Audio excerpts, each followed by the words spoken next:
Good morning, सुप्रभात मेरे प्यारे बच्चों। इस चैनल में आप सभी का स्वागत एवं आज और कल के लिए ढेर सारी शुभकामनाएं। बच्चों, मैं आज आप लोगों को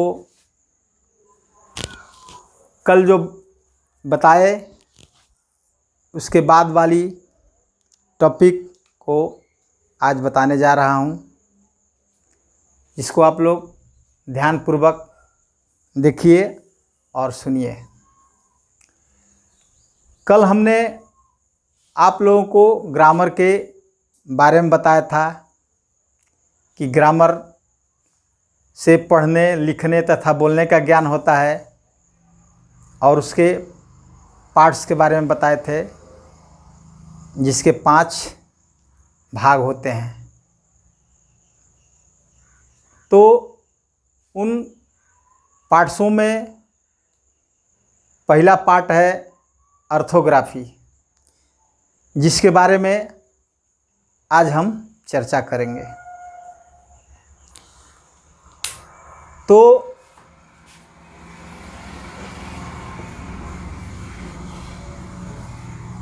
ऑर्थोग्राफी को हिंदी में हम कहते हैं वर्ण विचार। वर्ण विचार यानी इसके अंतर्गत वर्णों का अध्ययन किया जाता है।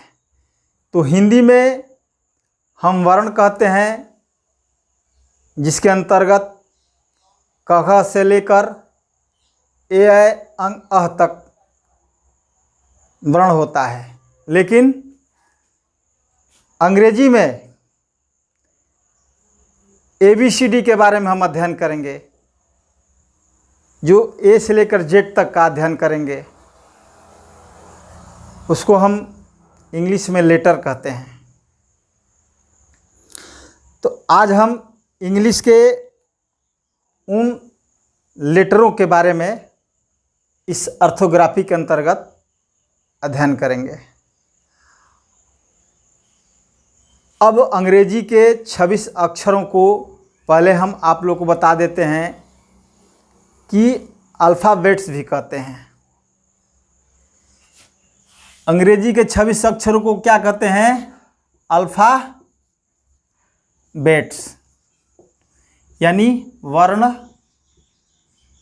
माला। अगर कोई आप लोगों से पूछेगा कि व्हाट इज अल्फ़ाबेट,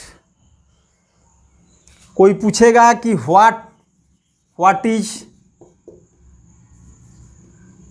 अल्फ़ाबेट्स, तो आप लोग को इसका आंसर देना है कि 26 letters in English are called alphabets।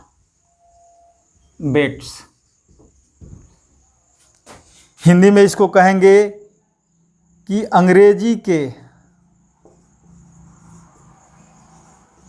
26 अक्षरों को अल्फ़ाबेट यानी वर्ण माला कहते हैं।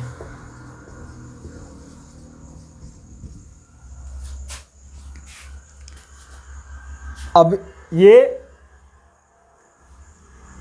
26 अक्षर 2 तरह के होते हैं।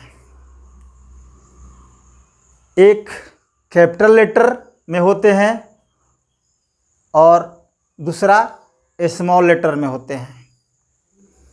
तो कैपिटल लेटर में जो होते हैं उनको भी हम लिख देते हैं, स्मॉल लेटर में जो होते हैं उनको भी हम लिख देते हैं। एक बात आप लोगों को बताना चाहते हैं, हम इसके पहले भी जिक्र कर चुके हैं कि हम बेसिक ग्रामर से लेकर हाई स्टैंडर्ड तक बताएंगे, तो हम बेसिक से शुरुआत किए हैं ताकि सभी छोटे बच्चों से लेकर के जो बड़े बच्चे हैं अगर उनको भी इसके बारे में पता ना हो, अच्छी तरह से अध्ययन करते हुए आगे की ओर बढ़ेंगे तो हायर स्टैंडर्ड में पहुंचने तक किसी प्रकार की कोई दिक्कत नहीं आएगी। तो कैपिटल लेटर में A, B, C, D, E, F, ji, H, आई, जे, के, L, M, N, O, P, Q, are, S, T, you, we, W, x, Y, Z, ये 26 अक्षर आते हैं। इनको भी हम अल्फ़ाबेट्स ही कहते हैं। और स्मॉल लेटर में स्मॉल लेटर्स, इसको लिखते हैं a, B, C, D, E, F, ji, H, आई, जे, के, L, M, N, O, P, Q, are, S, T, you, we, W, x, Y, Z, ये स्मॉल लेटर होते हैं। तो ऑर्थोग्राफी के अंतर्गत हम आपको बता दिए कैपिटल लेटर और स्मॉल लेटर, ये दोनों टाइप के लेटर्स अल्फ़ाबेट के ही अंतर्गत आते हैं। अब इन लेटरों को दो भागों में बांटा गया है। पहला भाग है वॉवेल, जिसको हम कहते हैं स्वर वर्ण। अब इसका हम डिफिनीशन भी आप लोग को लिख देते हैं। Those letters which pronounced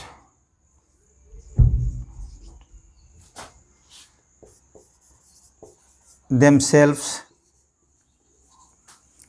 are called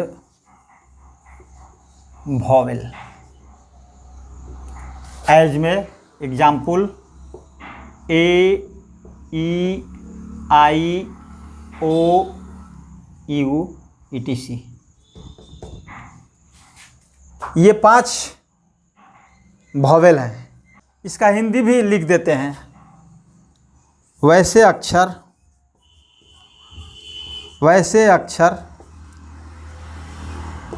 जिनका उच्चारण स्वयं होता है,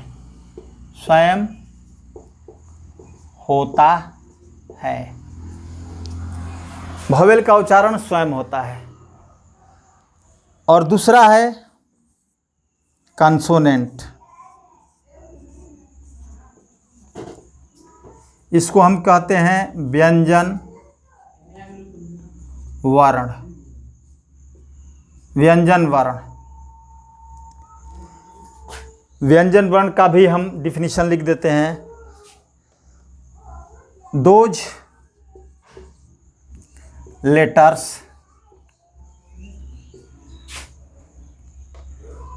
which pronounced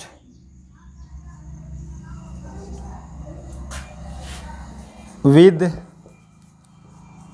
the help of vowel are called consonant. As में एग्जाम्पल में ये पांचों को छोड़ करके बाकी 21 जो बचे हैं कंसोनेंट के अंतर्गत आते हैं। एज जैसे में बी, सी, डी, एफ, जी, एच, जे, के, L, M, N, P, Q, are, S, T, V, W, x, Y, Z. ये 21 अक्षर कंसोनेंट हैं और बाकी 5 अक्षर वॉवेल हैं, यानी कि 21 और 5 मिलकर के 26 हो गई, यानी कि 26 हो गए। तो अल्फ़ाबेट को हम 2 भागों में बांटे। अब इसके परिभाषा के हिसाब से, इसके डिफिनीशन के हिसाब से हम आप लोग को समझाते हैं कि कैसे स्वयं उच्चारित होता है और कैसे इसको वॉवेल की ज़रूरत पड़ती है उच्चारण करने में। अब कैसे वॉवेल स्वयं उच्चारित होता है और व्यंजन कंसोनेंट को वॉवेल की ज़रूरत पड़ती है उच्चारित करने में, यहाँ आपको बता रहे हैं।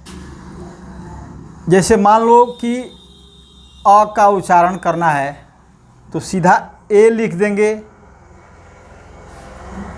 तो अ का उच्चारण हो जाएगा। इसमें किसी की हेल्प की ज़रूरत नहीं है, स्वयं उच्चारित होता है। हमको ए लिखना है,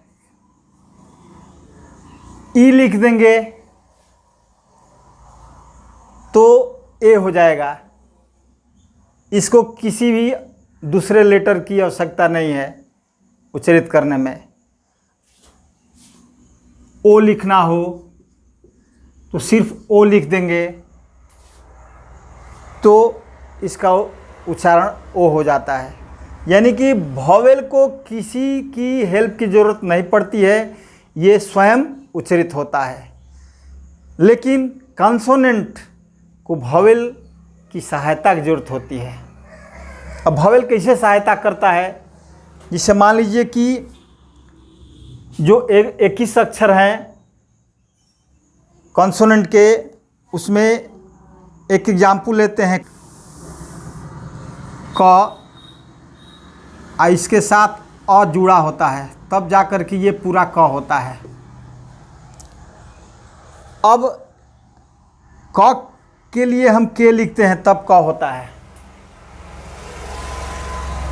और इसमें जब हम ए लगा देते हैं तो के ए मिल करके पूरा क बनाता है। अब हमको कोई नाम लिखना हो, जिसे कमल लिखना हो, कमल, तो के लिखेंगे तो आधा क का बोध करता है, इसमें ए लगा देंगे तो पूरा क का बोध करने लगा। अब देखिए यहाँ पर इस कंसोनेंट को पूर्ण उच्चारित होने में ए वॉवेल सहायता करता है। और इस तरह से म के लिए एम लिखेंगे, ये भी आधा म हो गया, और इसमें ए जब लगाएंगे तो ये पूरा म हो गया। यानी कि इसमें भी इस कंसोनेंट को ये वॉवेल हेल्प दे रहा है, उच्चारित करने में मदद कर रहा है। और एल के ल के लिए एल लिखेंगे, एल में ए नहीं लगाएंगे, इसलिए नहीं लगाएंगे कि एल का उच्चारण पूरा नहीं किया जा रहा है, उस पर जोर नहीं दिया जा रहा है। जिसे हम कमल ये नहीं पढ़ते हैं कि क म ल, ऐसे नहीं पढ़ते हैं कमल, तो जो अधूरा उच्चारण में रहता है उसमें ए नहीं लगाते हैं। अब जिसे मान लीजिए कि हमको लिखना है कंचन,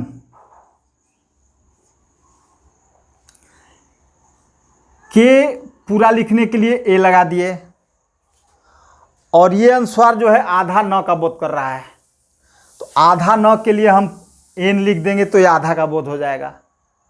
और इसके बाद ये च जो है पूरा च है, इसलिए सी से च होता है, लेकिन ये आधा च का बोध कर रहा है, इसमें ए लगा देंगे तो ये पूरा च का बोध करने लगा, और अंतिम अक्षर एन लिख देंगे क्योंकि ये इस पर उच्चारण करने में जोर नहीं दिया जाता है, तो ये कंचन हो गया।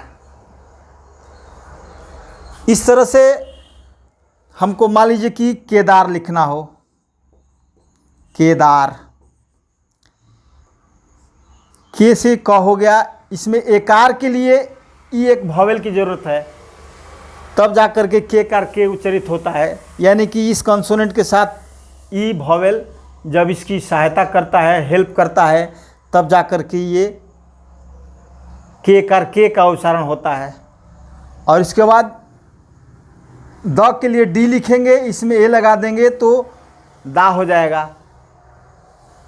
तो ये दा हो गया। और आर, र के लिए आर लिख देंगे, इसमें ए नहीं लगाएंगे।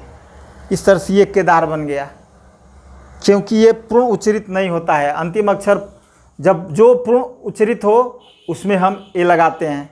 जिससे मान लीजिए कि हमको लिखना है द्र,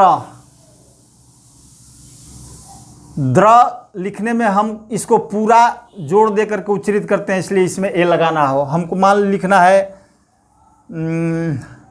सुरेंद्र, सुरेंद्र, सुरेंद्र। अब क्या करेंगे, एस में यू लगाएंगे वॉवेल, इस कंसोनेंट के साथ यू लगाएंगे वॉवेल, तो जाकर के ये पूर्ण उच्चरित होगा सु में।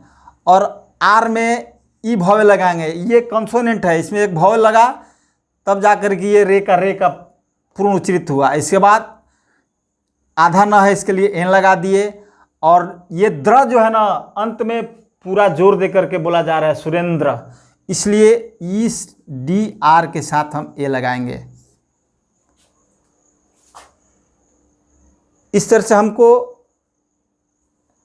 वॉवेल और कॉन्सोनेंट के तालमेल से, सहायता से हम कोई चीज़ आसानी से लिख पाएंगे। अब आप लोग को इन लेटरों से बने हिंदी में वर्णों का उच्चारण के बारे में बता रहे हैं कि उसको क्या उच्चारण में बोलते हैं। जिसे के से क बोलते हैं, के एच से ख बोलते हैं, जी से ग बोलते हैं, जी एच से घ बोलते हैं, और एन जी से अंग बोलते हैं। सी एच से च बोलते हैं, सी डबल एच से छ बोलते हैं, जे से ज, जे एच से झ, वाई एन से य, टी से ट, टी एच से ठ, डी से ड, डी एच से ध, ढ, एन से न। फिर इसी तरह त वर्ग भी चलता है। इसके बाद पी से प, पी एच से फ, बी से ब, बी एच से भ, एम से म, वाई से य, आर से र, एल से ल, भी से या डब्लू से व, एस एच से तलावी स, एस एच से मूर्धानी स, एस से दांती स, एच से ह, के एस एच से छ, टी आर से त्र, जे एन से ज्ञ। अब इस तरह से अ चलता है। ए से अ, डबल ए से आ, आई से हर्षई, डबल ई से दीर्घई, यू से हर्षऊ, डबल ओ से दीर्घऊ, आर आई से री, ई से ए आई से ए, ओ से ओ, ए यू से औ, ए एन से अंग, ए एच से अह। ये क, ये ख, ग, घ, अंग, च, छ, ज, झ, य, ट, ठ, ड, ढ, अण, प, फ, ब, भ, म, य, र, ल, व, तलावी स, मूर्धानी स, दांती स, ह, छ त्र ज्ञ। अ आ हर्षई दीर्घई हर्षौ दीर्घौ री। ए ऐ ओ औ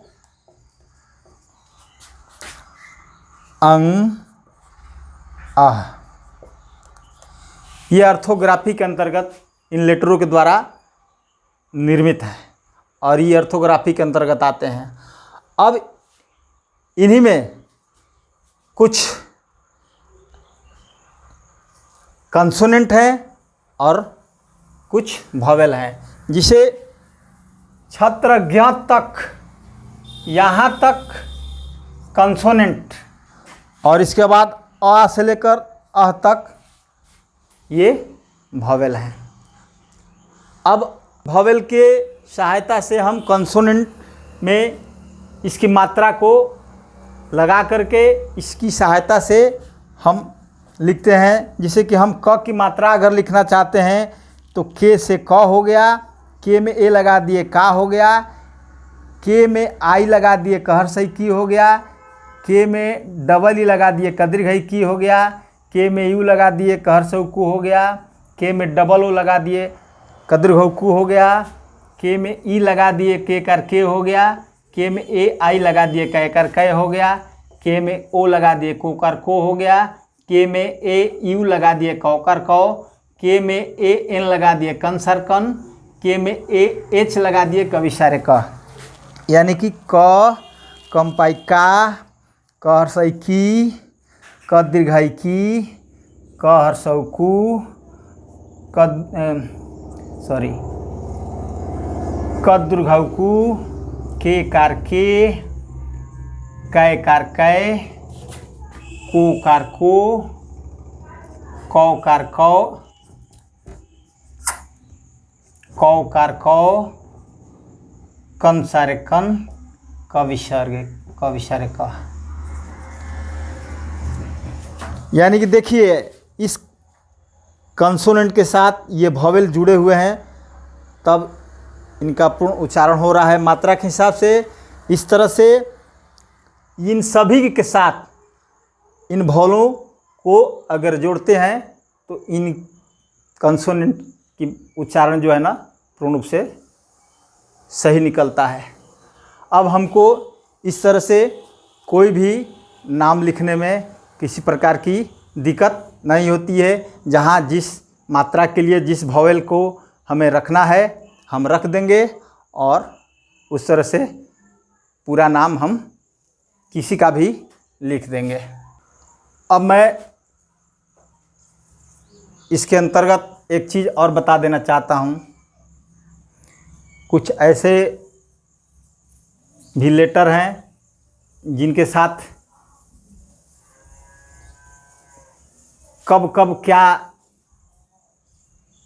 आता है तो उसका उच्चारण कब क्या किया जाता है इसके बारे में बता देते हैं। जिससे मान लीजिए कि सी का उच्चारण कभी स होता है और कभी क होता है। तो ये चीज़ हम आपको बता दें कि सी का उच्चारण जब सी के साथ ए रहे तो क हो जाएगा, जब सी के साथ ओ रहे तब क हो जाएगा, जब सी के साथ यू रहे तब क हो जाएगा। लेकिन सी के साथ आई रहे तो स हो जाएगा, सी के साथ ई रहे तो स हो जाएगा। अब देखिए एग्जाम्पल में हम आपको देते हैं। जिससे मान लीजिए कि कॉल, सी में ए लगा हुआ है, इसको पढ़ेंगे कॉल। सी में ओ है, इसका उच्चारण COW, इसको क्या पढ़ेंगे काऊ। सी के साथ ओ है, इसको काऊ पढ़ेंगे। अब जैसे मान लीजिए कि सी के साथ यू आप पी लिख दिए तो क्या हो गया कप, इसका उच्चारण कप हो गया। लेकिन अब सी के साथ अगर आई है तो जिससे मान लीजिए कि सी के साथ आई लिख देते हैं सिविल, इसको पढ़ेंगे सिविल, सिविल। और सी के साथ ई है तो अगर सी लगा देते हैं, इसके साथ ई लगा देते हैं, सेंटर। इसको पढ़ेंगे सेंटर। यानी कि जब सी के साथ आई है, ई है, तो इसका उच्चारण स में होता है। सी के साथ अगर कोई भी कंसोनेंट रहे तो उसका उच्चारण क ही होता है। इसे मान लीजिए कि क्राई, इसको पढ़ेंगे क्राई। और इसके बाद हो गया क्रो, इसको पढ़ेंगे क्रो। यानी कि सी के बाद कोई भी कंसोनेंट रहे तो उसका उच्चारण क होता है। अब आप लोग को ऑर्थोग्राफी के बारे में